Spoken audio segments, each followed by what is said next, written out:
Hillary Rodham Clinton. Could she become the first female president in the history of the United States? Her name is known by nearly every American, but who she really is remains largely a mystery.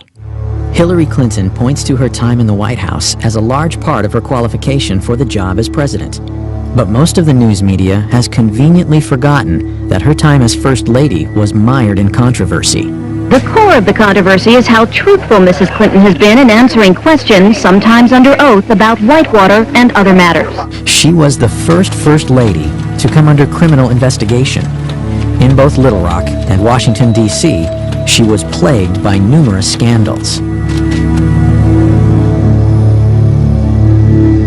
Senator Clinton has extraordinary ability to obfuscate, refuse to answer questions, avoid confrontations, and up until now has been given a pass on it. A story in the New York Times talking about why Senator Clinton voted this way, because I think some people were surprised by it.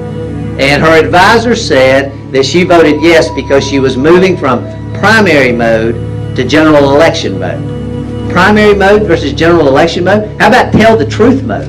How about we say the same thing in the primary that we say in the general election? We know that Hillary's an insecure person. Secure people don't lie. They don't lie inveterately the way she does. What drives Hillary now is power. She very much is interested in gaining power. She considers herself to be a special person. She has a lot of arrogance, a spirit of superiority about her, and this is the driving force in her life, is to gain and acquire and maintain power. And her husband got to the top, and she saw it, she felt it, and she wants there herself. Over the past 16 years, Hillary Clinton has undoubtedly become one of the most divisive figures in America. How this makes her suited to unite the country as the next president is troubling to many. And recall Hillary speaking at a black church on Martin Luther King Day. What a coincidence. When you look at the way the House of Representatives has been run, it has been run like a plantation, and you know what I'm talking about. And you know what I'm talking about, girlfriend. That's how she's going to get to power? By accusing the Republicans of running a plantation at a black church on Martin Luther King Day? That's it? Okay. After announcing her bid for the presidency, fellow Democrats, including former Clinton confidant and Hollywood mogul David Geffen, publicly questioned Hillary's integrity and truthfulness. Such breaks within the Clinton inner circle beg the question: what is the truth about Hillary Rodham Clinton? It's a recklessness that's born of arrogance that goes back to her 1960s roots in their narcissism. They believe they are a rule unto themselves. I mean, every time Hillary's been caught in a scandal, she really did it. No one made it up. She's deceitful. She'll make up any story, lie about anything, as long as it serves her purpose of the moment. And the American people are going to catch on to it. So who is the real Hillary Clinton? Is she a brilliant trailblazer poised to make history as the first female president? Or is she ruthless, cunning, dishonest, willing to do anything for power? Because of your position or your husband's, might have given you some kind of unfavorable or, a favored advantage? There isn't any evidence that anybody gave me any favorable treatment. Yes, one question I'd like to follow up to. First one has to do with Susan McDougal. She said that she brought the documents of Whitewater over to you at the governor's mansion. Did you receive all the documents? And if so, what became of them? Every document that we have obtained has been turned over to the special counsel, no matter where it came from.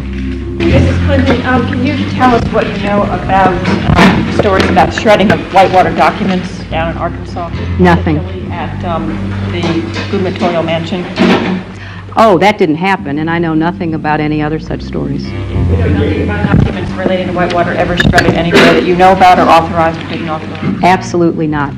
If you put me to work for you, I'll work to lift people up, not push them down.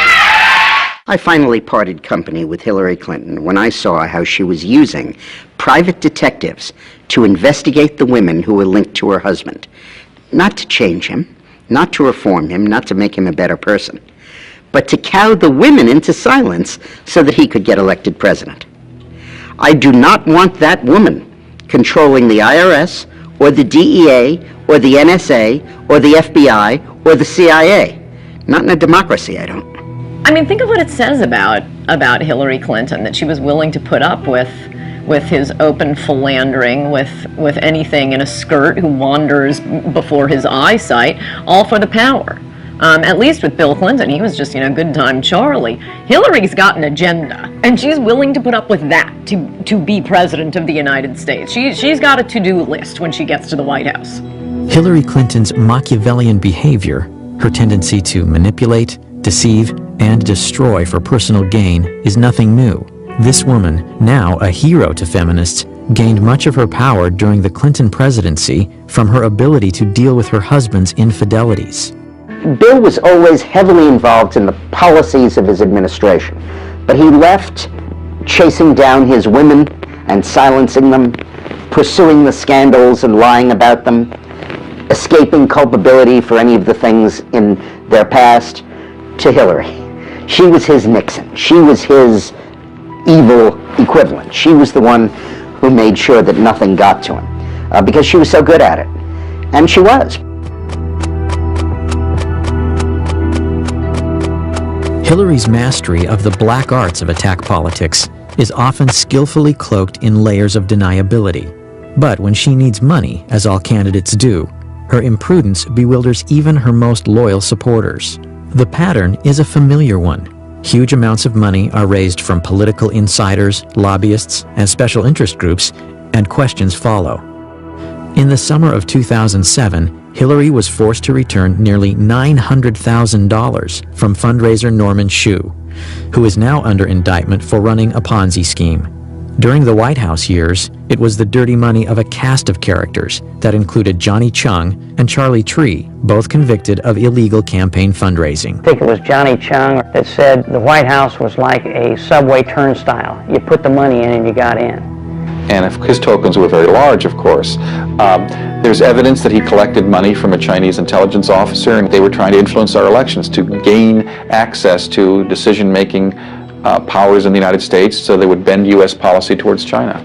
The campaign finance scandals were so extensive, 120 people either fled the country to avoid being interrogated by investigators, pled the Fifth Amendment, or otherwise avoided questions. 14 guilty pleas came out of that. This is really stunning. And it's stunning to me how the media will give her a pass and how the media pretends none of these things happen, and they accept the Hillary operatives line, which is, well, that's old news, everybody knows about it, let's move on. Okay, we move on. Now they're laundering money through Chinese dishwashers in Chinatown in New York. I'm a little surprised somebody in the campaign didn't flag that down and say, dishwashers, maximum contribution, or $1,000. Let's look into that a little bit.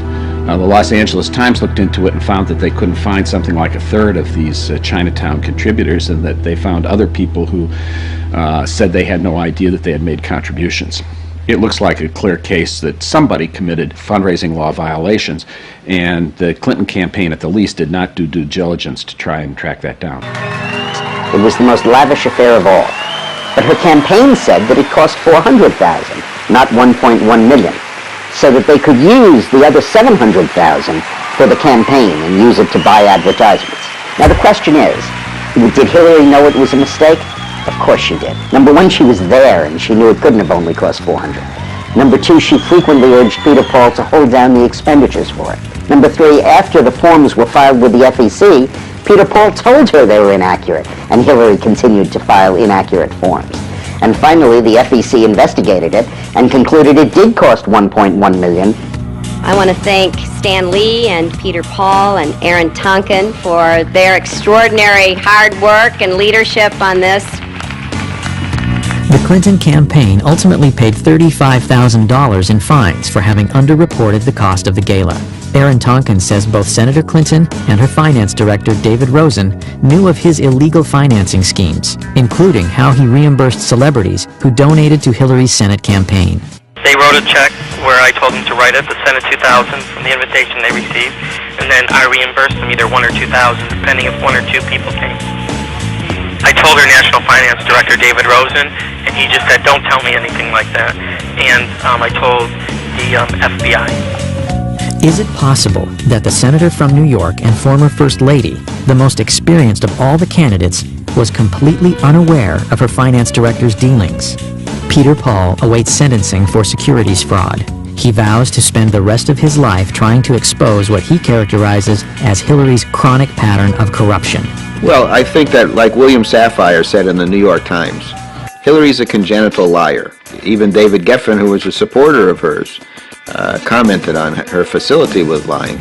So if she can do this as publicly and in such a gross and unvarnished way, then imagine if she got additional power in the White House and what she would do with that.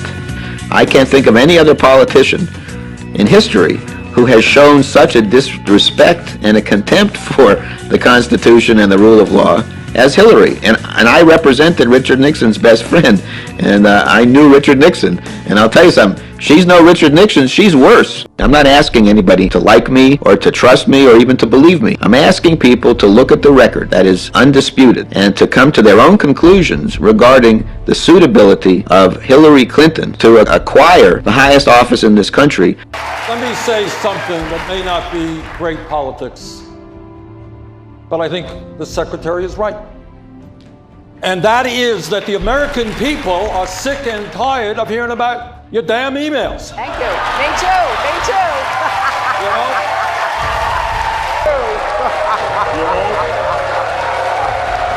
Enough of the emails. Let's talk about the real issues facing America.